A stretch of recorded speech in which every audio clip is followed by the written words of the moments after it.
ይስጥልን የቻናላችን ቤተሰቦች የእናንተ ኢትዮ ትረካ ነው። ሰዓቱ ደግሞ የተመረጡ ወጎችና ትረካዎችን የምናቀርብበት ነው።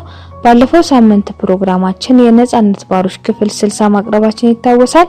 በዛሬው ትረካችን የነጻነት ባሮች ክፍል 61 ይዘንላችሁ ቀርበናል። ለቻናላችን አዲስ ነው ሼር፣ ላይክ እና ሰብስክራይብ ማድረግዎን አይዘንጉ።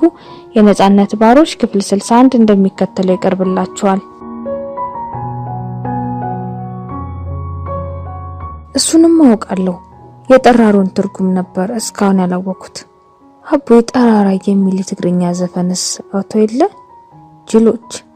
አልጋነሽ ከማልቀስ ብዛት ሊፈነዱ የደረሱን ትላልቅ አይኖቿን እንደሚጥሚጣ የቀላችውን ሚጢጢዋን አፍንጫዋን እየጠራረገች በጎረረነ ድምጿ ተነፋነፈች። ከቀኑ 8 ሰዓት ከ30 ደቂቃ ሆኗል። ሙቀቱ ከልክ ያለፈ ነበር። ትንፋጉም ቢሆን የዚያኑ ያህል ነበር። አብዛኞቹ ሐሳብ ስለተጫናቸው